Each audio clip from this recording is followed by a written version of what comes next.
The air in the auction yard was thick with the scent of dry dust, sweat, and cheap cigars, the perfume of endings. For the animals penned within the splintered wood fences, this was the last stop. For the men leaning against the rails, their faces weathered maps of indifference, it was just another Tuesday. Alara felt the weight of their judgment more than the oppressive summer heat.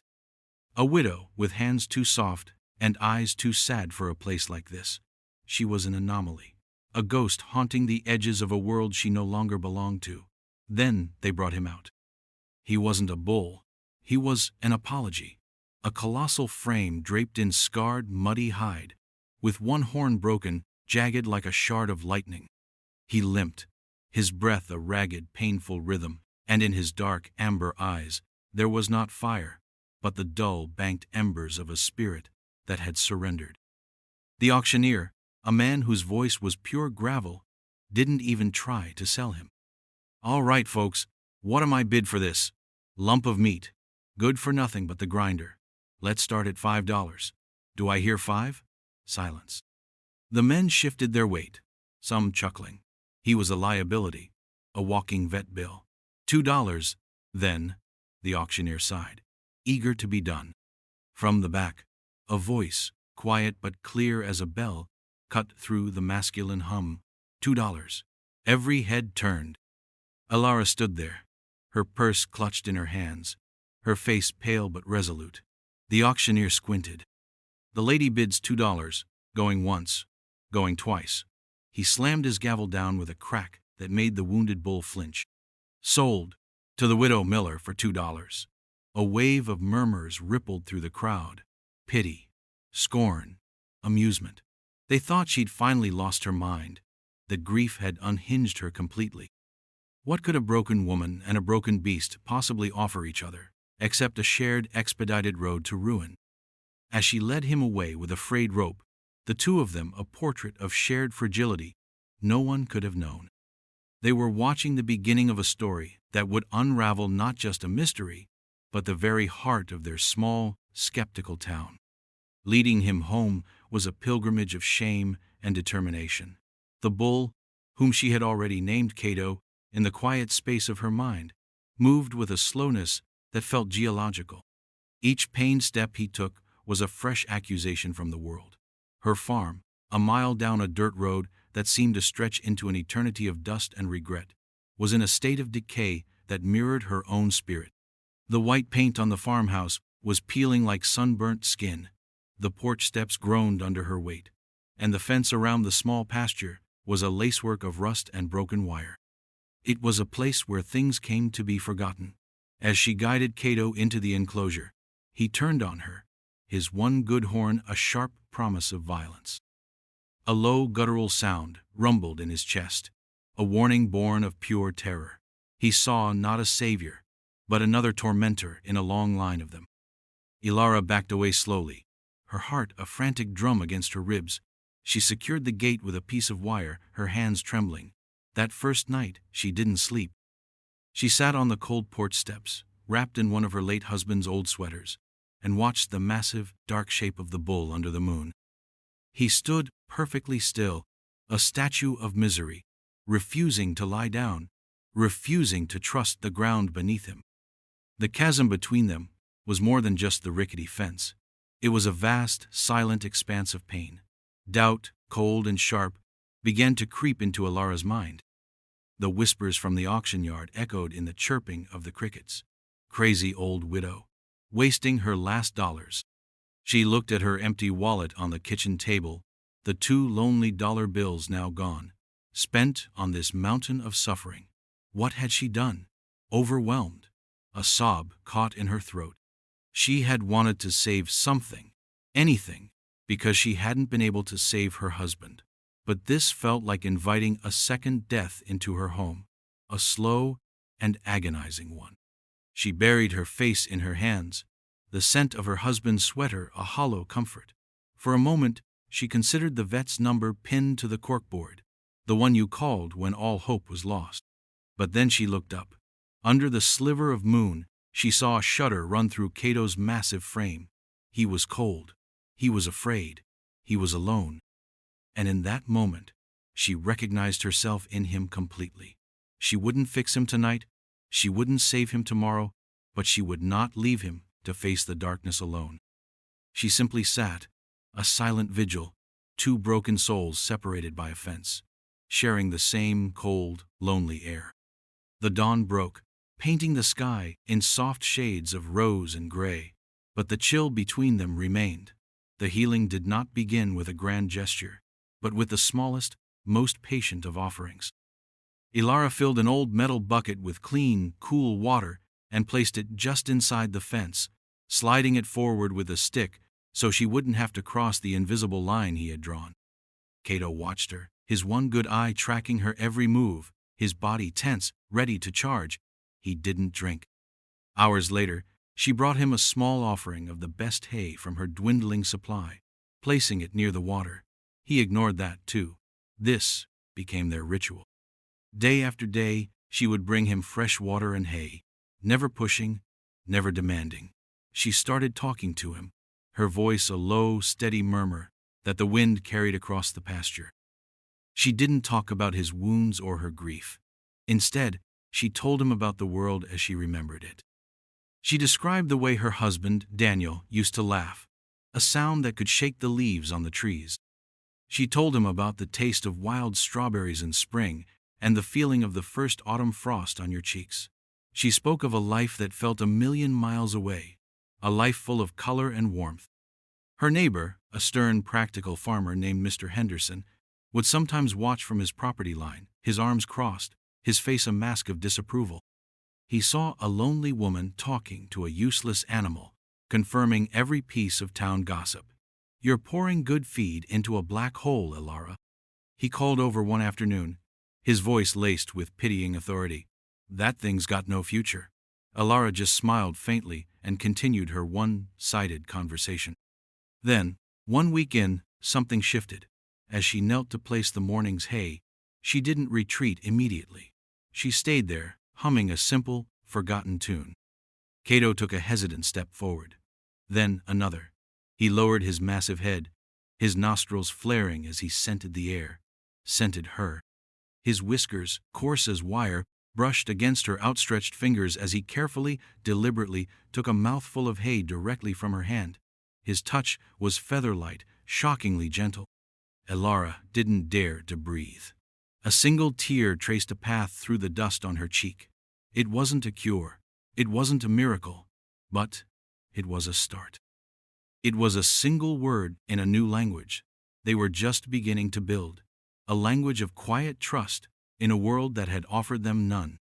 The small victory of his touch gave her a desperate kind of courage. She knew that trust alone wouldn't heal the deep festering wounds that marred his body. She spent a week selling off what little she had left of value, her mother's old china, a silver locket from Daniel, anything that could be turned into cash. Finally, with a small, crumpled wad of bills in her pocket, she made the call. Dr. Anya Sharma arrived in a clean, efficient truck that seemed out of place against the backdrop of Ilara's decaying farm.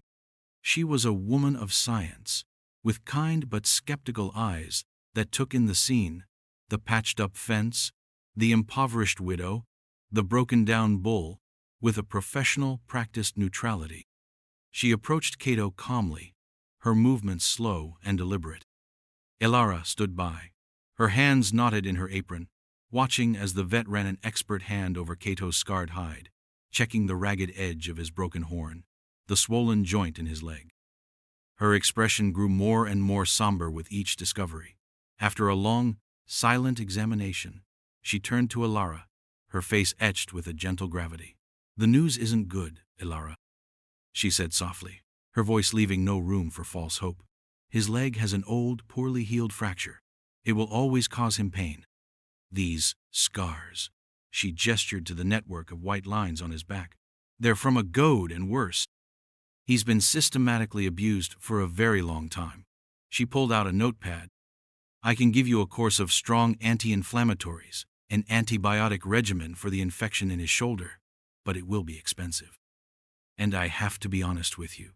She paused, meeting Ilara's gaze directly. "The kindest thing, The most humane thing for an animal in this much chronic pain might be to let him go. The words hung in the air, heavy and final. Euthanasia. It was the logical choice, the compassionate choice, the choice any rational person would make. It was the choice Mr. Henderson would have made without a second thought.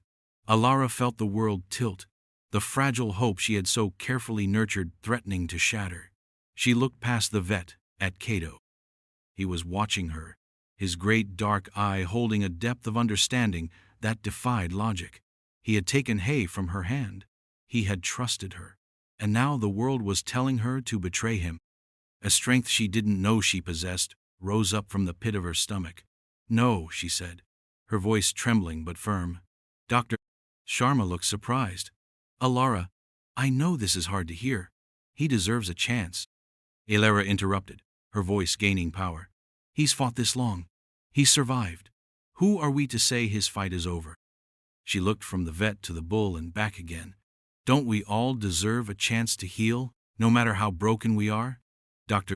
Sharma was silent for a long moment, studying the fierce, unexpected defiance in the widow's eyes. She finally gave a slow, reluctant nod, tore a prescription from her pad, and handed it to Alara. "All right," she said, her professional mask softening into something like respect. "We'll try it your way." Alara's refusal was a declaration of war against despair. With Dr. Sharma's instructions as her battle plan, she threw herself into Cato's recovery with a singular, consuming focus. The farm, once a symbol of her stagnation, became a sanctuary of healing. Her days fell into a new, purposeful rhythm. Mornings were for medicine, a careful, gentle ritual. She would crush the large, bitter pills and mix them into a mash of sweet feed, whispering words of encouragement as Cato, surprisingly, ate every last bite. Cleaning his infected shoulder wound was an act of profound intimacy. At first, he would flinch and tense, but Ilara's touch was always steady, her voice a constant, soothing hum.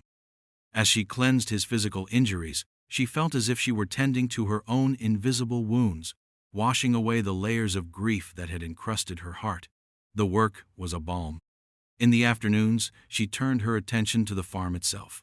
She found a stash of old wire and began, piece by piece, to mend the broken fences. Each twist of the pliers, each staple hammered into a weathered post, felt like a stitch closing a gap in her own soul. She was no longer just containing a wounded animal. She was rebuilding the boundaries of her world, making it safe, making it strong. She started singing to him, not just humming. Old lullabies her mother used to sing, folk songs Daniel had loved. Her voice, rusty from disuse, grew stronger each day, filling the quiet pasture with melodies of a life before sorrow. And Cato listened. The transformation was subtle at first, almost imperceptible. The tension in his shoulders eased. His breathing, once a ragged, painful labor, deepened into a slow, steady rhythm. He started to lie down in the soft grass, a sign of trust she had longed to see. He stopped watching her with suspicion and began following her with a quiet, curious gaze. His one good eye would track her as she moved about the yard, a silent, constant presence. Have you ever felt a connection so quiet, so profound, it needed no words at all? A bond forged not in grand declarations, but in the shared silence of 1,000 small moments. That was what was growing in the pasture. One evening, as the sun bled orange and purple across the horizon, Ilara sat on her porch, just watching him. Cato, for the first time, walked directly to the fence line closest to her, lowered his head, and let out a soft, low sound. It wasn't a rumble of warning or a groan of pain. It was something else entirely. A greeting, a recognition, a thank you. In that moment, Ilara knew with absolute certainty that she wasn't just saving him. He was saving her, too. The sky, which had been a placid blue all day, turned a bruised, angry purple in a matter of minutes. The wind began to howl, tearing through the trees with a sudden, violent fury. A summer storm, vicious and unexpected, was bearing down on them. The first fat drops of rain hit the dusty ground like thrown stones. Ilara scrambled to secure a loose shutter on the farmhouse, her heart pounding with a familiar, primal fear. She'd always hated storms, even more so since Daniel was gone. They made her feel small, exposed, and terribly alone. A flash of lightning illuminated the pasture in a stark, blue-white glare, followed by a crack of thunder so loud it seemed to split the world in two. She flinched, her eyes instinctively searching for Cato.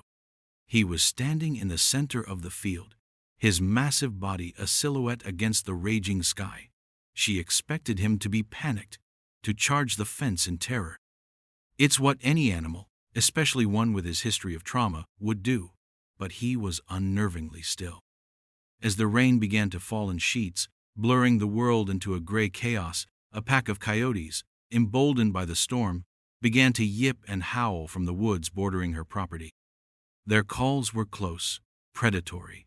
A fresh wave of fear washed over Ilara. She was trapped on the porch, the flimsy screen door her only protection. The howling grew louder, closer. Then, Cato moved. But he didn't run. He didn't panic. With a deliberation that stunned her, he turned his body and walked slowly, purposefully, toward the fence line nearest the woods. He planted his feet, lowered his great head, and let out a sound she had never heard before. It was not a sound of pain or fear. It was a deep, resonant rumble that vibrated through the ground, a bellow that tore through the noise of the storm and answered the coyotes with an unwavering declaration: "This place is protected. She is protected." He stood his ground, a lone, defiant guardian against the chaos of the night. The coyotes fell silent. The storm raged on, but the immediate predatory threat had vanished. Awed, Ilara slowly pushed open the screen door and walked out into the drenching rain. She didn't stop at the fence. She unlatched the gate and walked right up to him. He didn't flinch. He simply turned his head, his one good eye soft in the stormy twilight. For the first time, she reached out not with pity or a sense of duty, but with a wave of overwhelming gratitude. She laid her hand flat on his broad, wet face. His skin was warm beneath her palm. The final barrier between them, the one built of fear and mistrust, had not just been broken. It had been washed away by the rain. The storm passed, leaving the world washed clean and smelling of wet earth and pine. But the shift it had created was permanent. The story of Ilara and her bull began to change, the whispers in town transforming from ridicule to a low hum of curiosity. People started to notice things. Mr. R. Henderson, inspecting his own fences after the storm, saw Ilara in her pasture, not talking at Cato, but with him. He saw her laughing as she used a coarse brush on the bull's flank, the animal standing placidly, his eyes closed in contentment. He saw that Cato's limp was less pronounced, that his coat, once dull and matted, was gaining a healthy, dark sheen. This wasn't the picture of a foolish woman and a dying beast. This was something else, something he didn't understand.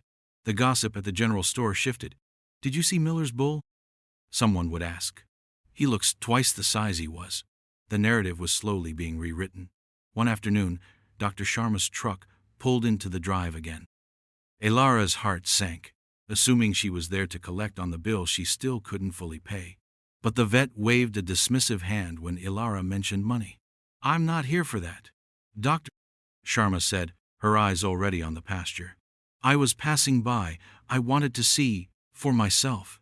She walked to the fence, her clinical gaze replaced by one of genuine astonishment. Cato stood tall, his posture confident. The wound on his shoulder was a clean, pink scar, and the swelling in his leg had visibly reduced. He regarded the vet with a calm intelligence, no longer the terrified, aggressive creature she had first met. "This is," Dr. Sharma began, shaking her head in disbelief. "This is medically improbable, Ilara. By all accounts, he should have deteriorated. The chronic pain, the deep-seated trauma.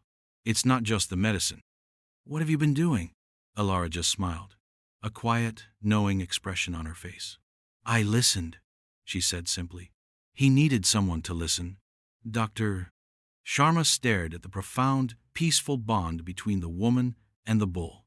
It defied her textbooks, her training, her logical understanding of the world. She had come with a diagnosis, a professional opinion based on facts, but she was standing in the presence of something that science couldn't measure. "I was wrong," the vet said, her voice filled with a new humility. "I'm glad you didn't listen to me." It was an unexpected payoff, a validation that resonated deeper than any words of praise from the town. Ilara's faith had not just healed a broken animal, it had challenged the very nature of what was considered possible. Winter arrived not with a gentle dusting of snow, but with a vengeance. A blizzard, the likes of which the region hadn't seen in 50 years, descended with breathtaking speed. It was a white hurricane, burying roads, snapping power lines, and isolating entire communities in a matter of hours. The wind shrieked like a banshee, piling snow into monstrous drifts that swallowed fences and small outbuildings whole. Ilara, trapped in her small farmhouse, felt her old fears return with the storm's fury. The power went out, plunging her into a cold, frightening silence broken only by the howling wind. Her firewood supply was low, her food stores meager, but her most pressing worry was Cato. She couldn't see him through the blinding whiteout, and the thought of him alone, exposed to the elements, was a knot of ice in her stomach. The storm raged for 2 days. On the third morning, the world was eerily quiet, buried under a thick, pristine blanket of snow. The cold was brutal, a physical presence that seeped through the walls. When Ilara finally managed to force her door open against a massive drift, her heart stopped. A huge ancient oak tree at the edge of her property had succumbed to the weight of the ice and snow. It had fallen directly across her long driveway, completely blocking her only path to the road. She was trapped. Panic set in. No one could get in. She couldn't get out. Just as despair began to take hold, she heard a sound, a heavy, crunching rhythm in the snow. From around the side of the barn, Cato appeared. He was covered in snow, but he looked unharmed, powerful. He walked directly to the fallen oak, a colossal barrier of wood and ice. He nudged it with his head, testing its weight. Then, he did something extraordinary. He positioned his massive shoulders against the main trunk, dug his hooves into the deep snow for leverage, and pushed. It was a display of raw, focused power. Muscles bunched under his thick hide, steam pluming from his nostrils with the effort. The great tree groaned, resisting. He pushed again, a low bellow of exertion rumbling from his chest. Slowly, miraculously, the tree began to move. He shoved and strained, inch by painful inch, until he had cleared a narrow but passable lane through the blockade. Exhausted, he backed away, breathing heavily. He had become an unexpected hero, his strength not a threat, but a tool of salvation. It was then that Ilara saw a figure trudging through the deep snow from the neighboring property. It was Mr. Henderson, his face etched with worry. He had come to check on the widow he was sure would be helpless. He stopped dead in his tracks, staring at the cleared path, and then at the magnificent bull who had created it. The silence that fell between Ilara and her neighbor was as deep as the snow around them. Mr. Henderson stood there, his usual gruff certainty completely gone, replaced by a wide-eyed awe. He looked from the impossibly cleared path to the panting bull, and then to Ilara, who stood on her porch with a quiet pride that needed no words. He had come expecting to find a victim of the storm, a foolish woman in over her head. Instead, he found a survivor, and her savior was the very creature he had dismissed as worthless. He trudged the final few yards to her fence line, the crunch of his boots the only sound. He stopped, taking off his thick gloves and running a hand over his face. "Ilara," he began, his voice rough with an emotion she had never heard from him before. "I saw the whole thing from my window. I don't know what to say." Ilara simply waited, letting the moment unfold. "All this time," he continued, looking at Cato with newfound respect, "I thought you were crazy.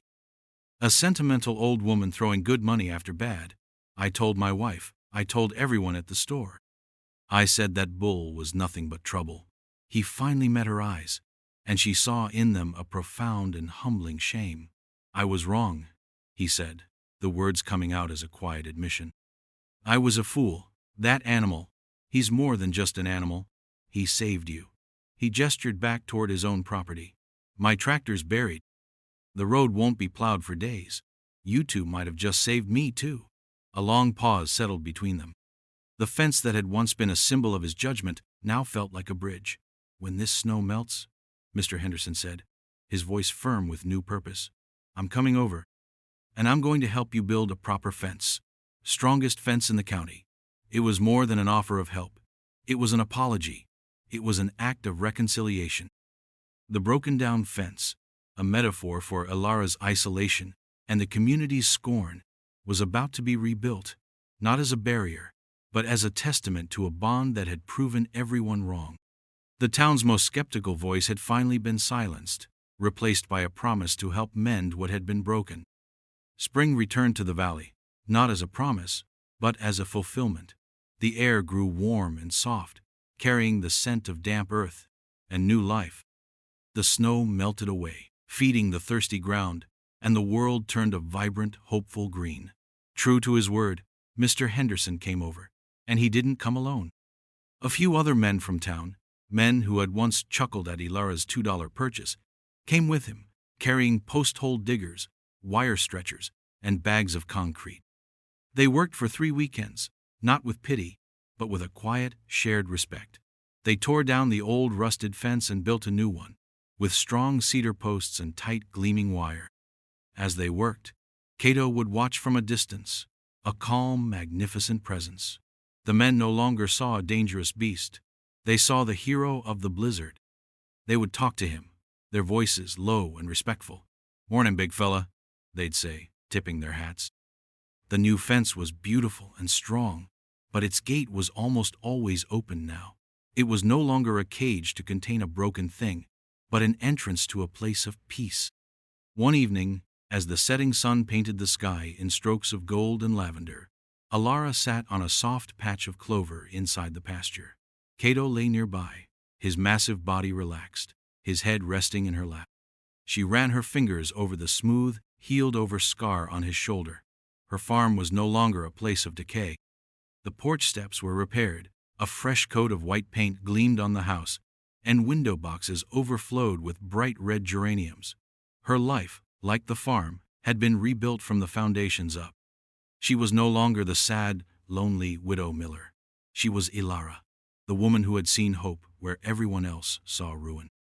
Her heart, once a barren landscape of grief, was now fertile ground, cultivated by the steady, unconditional companionship of the creature resting beside her. The $2 she had spent on that desperate day at the auction was the single greatest investment of her life. It wasn't a purchase of an animal. It was a down payment on her own salvation. Looking out at the peaceful sunset, feeling the rhythmic rise and fall of Cato's breathing, she knew a profound truth. Sometimes, the most beautiful things in life aren't found, but built. They are forged in the fires of hardship, mended with patience, and sealed by a love so quiet and so deep it can move mountains, or at the very least, a fallen oak tree. They were two broken souls who had found their wholeness in each other, a modern parable written across the landscape of a small, forgotten farm.